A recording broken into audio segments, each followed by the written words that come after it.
আল্লাহ নবী সাল্লাল্লাহু আলাইহি ওয়াসাল্লাম বলেন,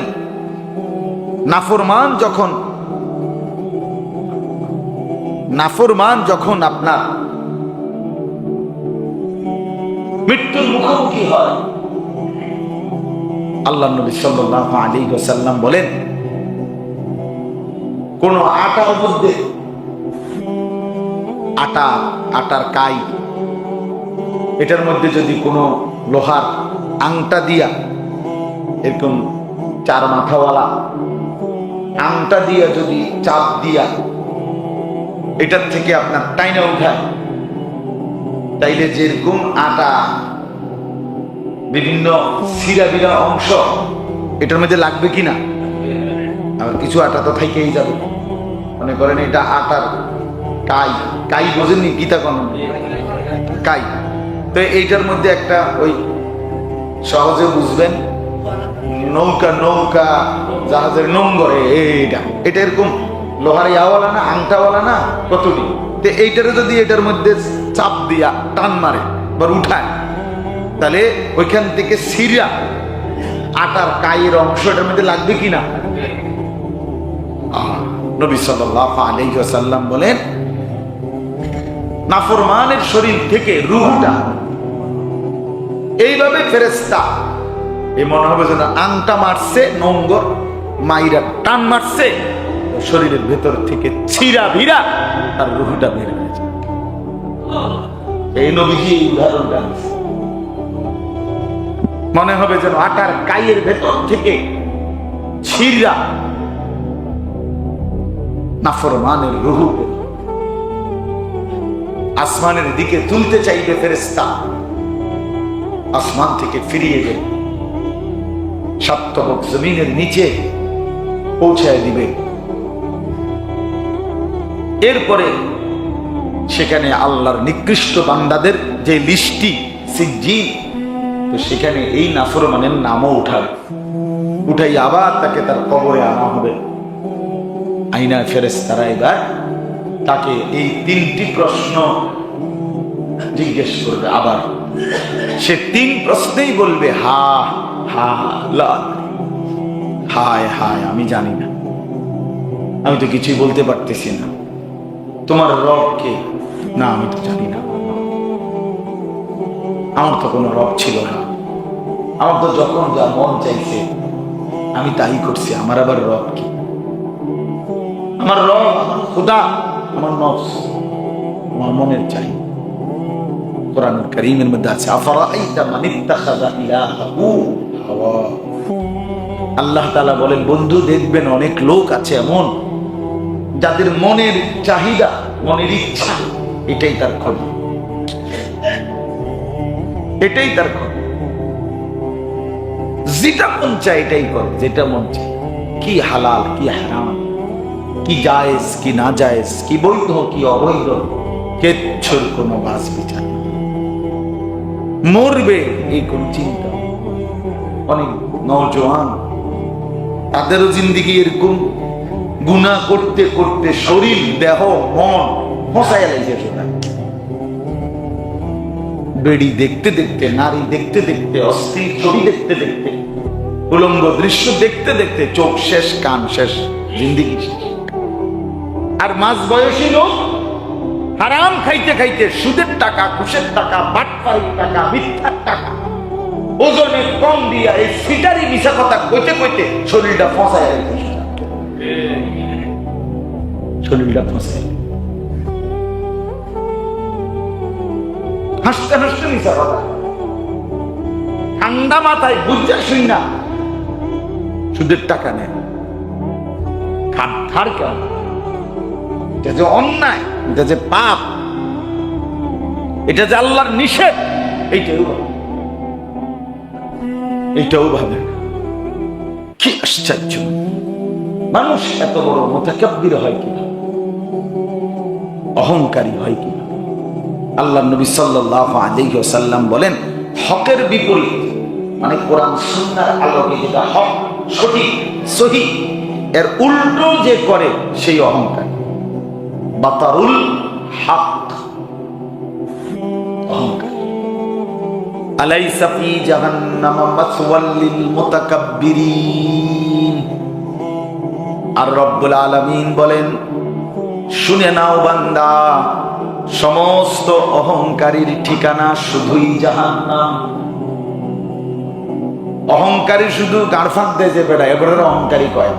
প্রত্যেক নাফরমান অহংকারী, কথা বুঝেন নাই? প্রত্যেক সুদখোর অহংকারী, প্রত্যেক ঘুষখোর অহংকারী, প্রত্যেক মিথ্যাবাদী অহংকারী, প্রত্যেক মদখোর অহংকারী, প্রত্যেক জুয়ারি অহংকারী, প্রত্যেক ব্যভিচারী জেনাখোর অহংকারী, প্রত্যেক পাপী, আমিও আপনিও, যে পাপ করে সে অহংকার, সে অহংকার। তো বড় নিকৃষ্ট ভাবে তার রুহুটা তার শরীর থেকে ছিঁড়ে ধীরে ফেরেশতা নিয়ে আসে। আর নিকৃষ্ট বান্দাদের নামে নাম লেখা হবে, কবরে এনে 3টা প্রশ্ন করিলে একটার উত্তর দিতে হবে। এই তখন পরিষ্কার হাদিস, আল্লাহ নবী সাল্লাল্লাহু আলাইহি সাল্লাম বলেন, আল্লাহ তাআলা তখন বলবেন, কাযাবা আব্দি, আমার বান্দা মিথ্যা বলছে। আমার বান্দা কি বলেছে? মিথ্যা বলেছে। এনে মজার বিষয় শুনে, এই কথার মানে, এই কথার মানে হলো আল্লাহ তাআলা বলবেন, ওই এখানে ভান ধরছে, ওই বলতেছে সে জানে না, রবকে সে জানে না, দিন কি সে জানে না, ইনি কে, নবীকে চিনে না, জানে না। আল্লাহ বলে, না, এটা তো হইতে পারে না। আমি তো তার কানের মধ্যে লক্ষবার আমার নাম শুনেছি, আমি তো তার কানে লক্ষবার ইসলামের আহ্বান পৌঁছাইছি, আমি তো তার কানে কোটিবার আমার রসুলের নাম পৌঁছাইছি। ওনাকে না চিনার, ইসলামকে না চিনার, আমি আল্লাহকে না চিনার তো কোনো কারণ হইতে পারে না। হেঁটে দিয়ে অঙ্ক আমি চিনি না, আমি জানি না। আল্লাহ তাআলা বলে, বাটফার জীবনভর বাটফারি করতে করতে এখনো মিথ্যা বলতেছে। বুঝছেন না? অর্থাৎ সে বাস্তবিক অর্থে চিনে না। ব্যাপারটা কি এমন?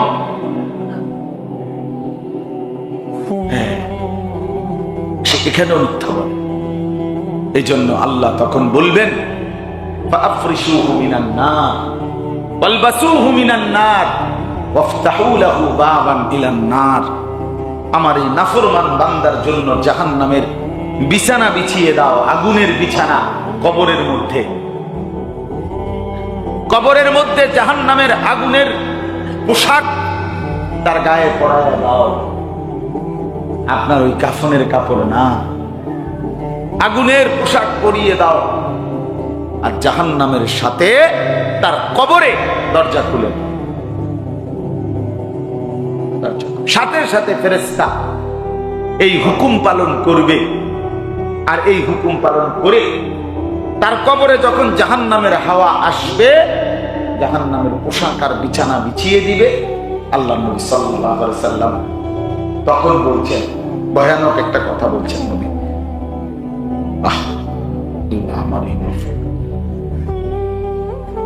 আল্লাহ নবী সাল্লাল্লাহু আলাইহি সাল্লাম বলছে, একটু আগে তো বলছে যে বান্দা নেককার প্রশ্নের জবাব দিতে পারছিল, তার কবরটা কি হয়েছিল? প্রশস্ত হয়েছিল। কত হাত? 70 হাত প্রশস্ত হয়েছিল। কিন্তু এখন এই নাফরমানের কবর কি হবে? আল্লাহ নবী সাল্লাল্লাহু আলাইহি ওয়াসাল্লাম বলেন, কবরের মাটি তারে এমন জোরে একটা চাপ দিবে, হাত্তা তাখতালিফা আদলাহু, তার ডান দিকের হাড্ডি পাঁজর বাম দিকের গুলো ডান দিকে চুরমার হয়ে যাবে। খালাস। কি ভাবছিস না ফরমান? কি দুনিয়া ভোগ করার জন্য মিথ্যা বললি? দুনিয়া কি ভোগ করলি? কি দুনিয়া ভোগ করলি? কি দুনিয়া? আল্লাহ যদি সুস্থ স্বাভাবিক না রাখে, কই অর্থ, বিত্ত, টাকা, সম্পদ, ক্ষমতা মানুষের নিরাপত্তা দেয়? কথা বলেন না কেন? তো দিল কই? দিল কই? অর্থবিত্ত ক্ষমতা এটাই যদি নিরাপত্তা দিত তো ভাগলো কেন? কথা বলেন না কেন? ভাগলো কেন? বাকিগুলো ভাগতেছে কেন? হ্যাঁ, 14 ভাগ্য হয়ে গেল। আল্লাহ তাআলা প্রমাণ করছেন, বান্দা তুমি ভুল বুঝছো। ক্ষমতা, টাকা এটা মূল বিষয় না বান্দা। আমি যদি স্বাভাবিক রাখি, বাঁচতে দেই, সুখে থাকতে দেই, আমি যদি নিরাপদ রাখি তাইলেই নিরাপদ, নাইলে 2 পয়সার বেল নাই বেটা তোর বেটা। তোর ক্ষমতা, তোর অহংকার, তোর মাতব্বরি, তোর বড়াই, তোর গর্বের আমি আল্লাহর সামনে কানা করি, কোনো মূল্য নাই। আছে কোনো মূল্য? না না, কোনো মূল্য নাই, কোনো মূল্য নাই। আগে ছোটবেলায় শুনতাম টাকা থাকলে বাঘের চোখ পাওয়া যায়। বাঘের চোখ কই পাওয়া যায়? টাকা সহজে ধরা যায়, টাকা শুদ্ধ ধরা দিতেছে, কিন্তু বাঘের চোখ পাইল না। কি ব্যাপারটা কি? টাকা থাকলে না বলে বাঘের চোখ পাওয়া যায়? টাকার জন্য তো পাগল হয়ে আছেন, আমিও আপনিও। পারেন না দুনিয়া সিরা খাইয়া লাইবেন, টাকাই সমাধান দিবে, টাকাই নিরাপত্তা দিবে। কই নিরাপত্তা দিল কই বলেন? আল্লাহ তাআলা আর কেমনে দেখাইলে আমরা বুঝতাম? আর কি দেখাইলে আমরা বুঝতাম? আর কেমনে দেখাইলে আমরা বুঝতাম যে দুনিয়া নিয়া অহংকার করতে নাই, ক্ষমতা নিয়ে অহংকার করতে নাই। ব্যক্তি হোক, দল হোক, একজন হোক, দল হোক, কেহই দুনিয়ার কোন ক্ষমতা, প্রভাব, প্রতিপত্তি, শরীর, স্বাস্থ্য, যৌবন নিয়ে অহংকার করতে নাই। এটাই বাস্তব। আল্লাহ তাআলা কোরআন কারীমে বলছেন, আওয়ালাম ইয়ালাম আন্নাল্লাহা কাদ আহলাকা মিন ক্বাবলিহি মিনাল কুরুনি মান হুয়া আশাদ্দু মিনহু কুওয়াতান ওয়া আকসারু জামআ। আল্লাহ তাআলা বলেন, বান্দা তুমি জানো, অহংকার করো না। আল্লাহ বান্দাকে বলছে, বান্দা অহংকার করো না। বললাম তুমি জানো না আমি আল্লাহ তোমার আগে সম্পদেও বেশি ছিল, শক্তিতেও বেশি ছিল, যেমন অসংখ্য ব্যক্তি না, শুধু জাতিকে গোটা আমি শেষ করে দিয়েছি। তুমি কার লগে মাত করি কথা বোঝেন না? তুই কার, তুমি কিতা? ফেরাউনের মতো ব্যাটারে হোতায় রাখছি আমি, নমরুদের মতো ব্যাটারে হোতায় লাইছি। কওমে নূহ, কওমে লূত, কওমে সামুদ, কওমে শুআইব, একটা আসার দিছি, শেষ করে দিছি আমি আল্লাহ। তুমি কে? আমি অহংকার করো, মাতব্বরি করো। এই জন্য বাপ তো ওই ব্যক্তি তখন, এই যতদিন পর্যন্ত হাসরের মাঠ কায়েম না হবে ততদিন পর্যন্ত আল্লাহ তো সিদ্ধান্ত দিয়েই দিল, এবার তার কবরের মধ্যে আযাব চলতে। বিষধর সাপ, বিচ্ছু, অন্ধকার ঘর কামড়াইতেই থাকে।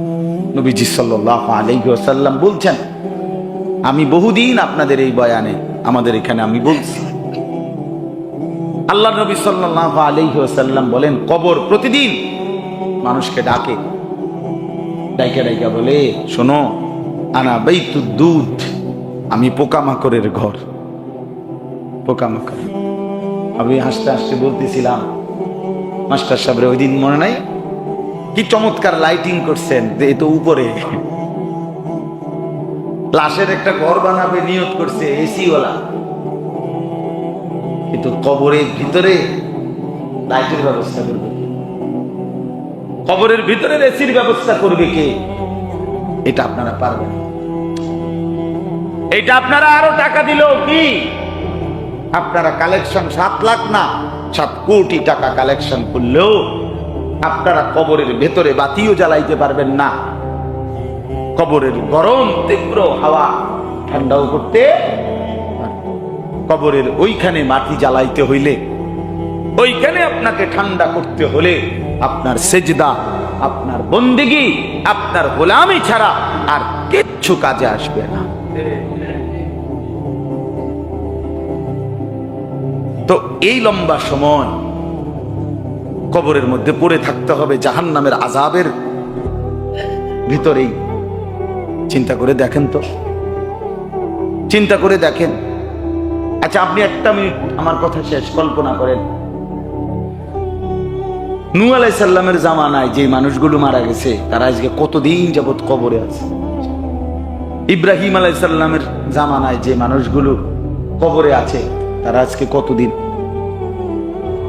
খবর আছে? কোন হাদিসের বর্ণনা দ্বারা বোঝা যায়, মুহাদ্দিসিনে কেরাম বলছেন, নবী সাল্লাল্লাহু আলাইহি ওয়াসাল্লামের হাদিস দ্বারা বোঝা যায়, সর্বশেষ যেই ব্যক্তি শেষ কবরে যাবে, ইসরাফিল ফু দিলে, পৃথিবী কিয়ামত হলে, এই শেষ ব্যক্তি যারা কবরে যাবে শেষ টাইমে, হতে পারে তারাও কবরে অপেক্ষা করতে হবে 40,000 বছর।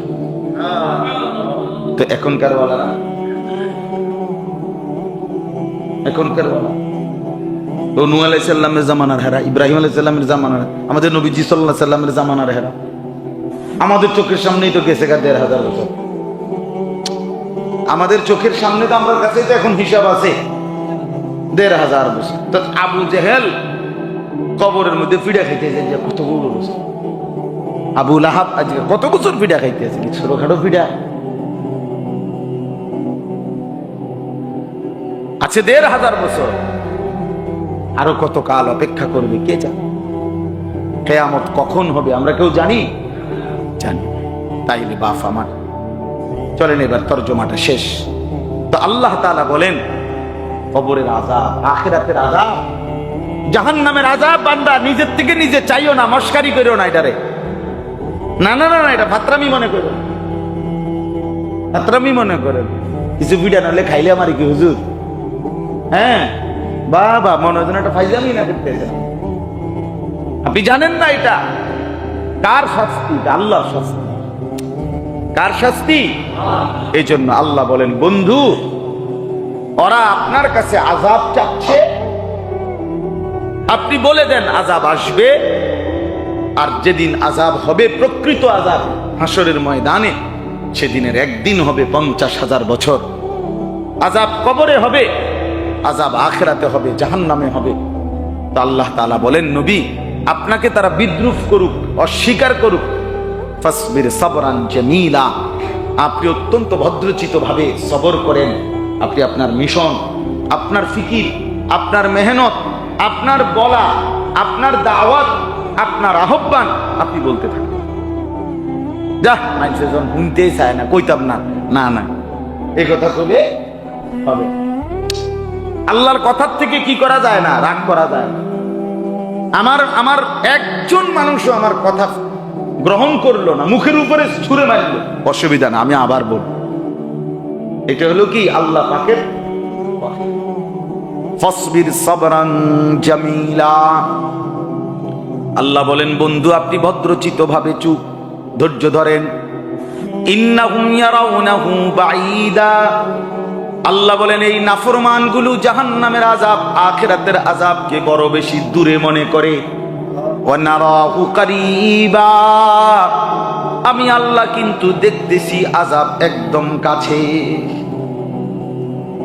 আল্লাহ যেন বলছে বন্ধু, আল্লাহ যেন বলছে বান্দা, 60 বছর পার করে, 70 বছর পার করে যখন কবরে যাবা, কবরের 1 ঘন্টা 1 মিনিট 1 সেকেন্ড, কবরের একটি রাত মনে হবে পিছনের 70 বছরের তুলনায়। কবরের 1 রাত মনে হবে লক্ষ কোটি বছর।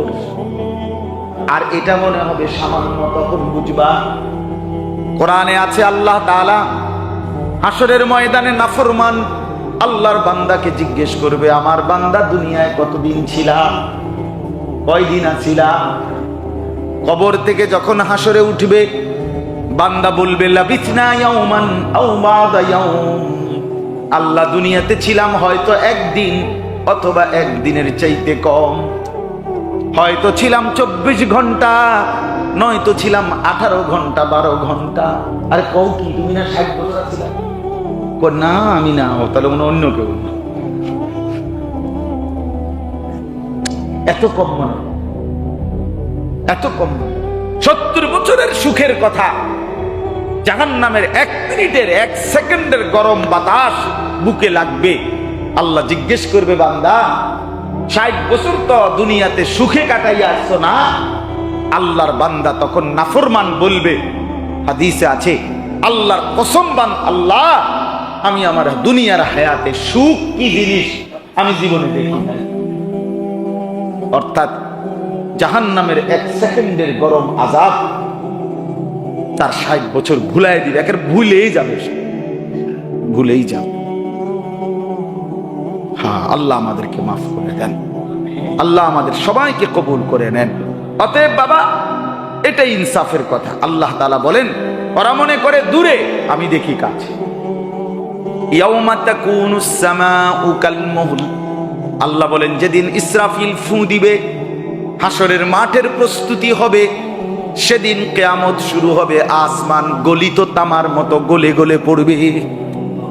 ওয়া তাকুনুল জিবালু কাল ইহন, সবগুলো পাহাড় পর্বত পশমের মতো, তুলার মতো উড়ে উড়ে চতুর্দিকে উঠতে থাকবে। ওয়ালা ইউসআলু হামিমুন হামিমা ইউবাসসারুনাহুম, আল্লাহ বলেন কোন বন্ধু, কোন আপনজন, কোন পরিচিত ব্যক্তি আর অপর বন্ধু, অপর পরিচিত জনকে কিছুই জিজ্ঞেস করবে না। ইউবাসসারুনাহুম, যদিও একে অপরকে দেখতে পাবে। এই কথাটা, শেষ কথাটা বুঝেন, মানে আপনি কি বুঝেন এটা? যে হাসরের ময়দানে আমরারে মনে করেন, আমরা দাঁড় করাবো ইটালি মানুষের লগে, না বুঝছেননি হিসাবটা? আমারে খাড় করাবো কি লন্ডনের মানুষের লগে? জি না, আর লন্ডনের মানুষের লগে দাঁড়াবো কি? আমি চিনি হ্যাঁ করে, হেরা আমারে চিনে, এই আমরার লগে লগে দাঁড়াবে। যার যার এলাকার যার যার মানুষকেই তার তার সাথে কি করবে? দাঁড়াবে। এই জন্য আল্লাহ বলছে ইউবাসসারুনাহুম, একে অপরকে দেখবে, দেখবে, চোখে দেখবে। ওই যে আমার শাস্তো ভাই, জ্যাঠতো ভাই, মামতো ভাই, ফুফাতো ভাই, শালা, দুলা ভাই, বাবা, মা, স্ত্রী, সন্তান, খোদার কসম আল্লাহ বলে সবাই সব পরিচিতকে দেখবে, কিন্তু ভয়ে, আতঙ্কে, পেরেশানিতে, আযাবের ভয়ে কেউ কাউকে কিছুই জিজ্ঞেস করবে না, ব্যয় করে ফেল করে থাকে। ওয়ালা ইউসআলু হামিমুন হামিমা, আল্লাহ আমাদেরকে মাফ করে দেন। অতএব আলহামদুলিল্লাহ, কবরস্থানের জন্য মাহফিল করেছেন আপনারা, মহব্বত করে দান করেছেন, আপনাদের কবরস্থান সুন্দর করে সাজিয়েছেন। তো চলেন এবার সিদ্ধান্ত নেন, উপরটা তো সাজাচ্ছেন, চলেন এবার নিচেরটাও সাজান। কি বলেন? হ্যাঁ, উপরটা যেমন সুন্দর করে সাজানো হলো, প্রত্যেকের নিচটা, কবর মাটির ভেতরটা সেজদা দিয়ে, বন্দেগী দিয়ে, আল্লাহর হুকুমের মাধ্যমে গুনাহ ছেড়ে দিয়ে আমরা সাজাবার চেষ্টা করব ইনশাআল্লাহ। আল্লাহ তাআলা আমাকে, আপনাকে, আমাদের সবাইকে তৌফিক দান করেন, আমিন।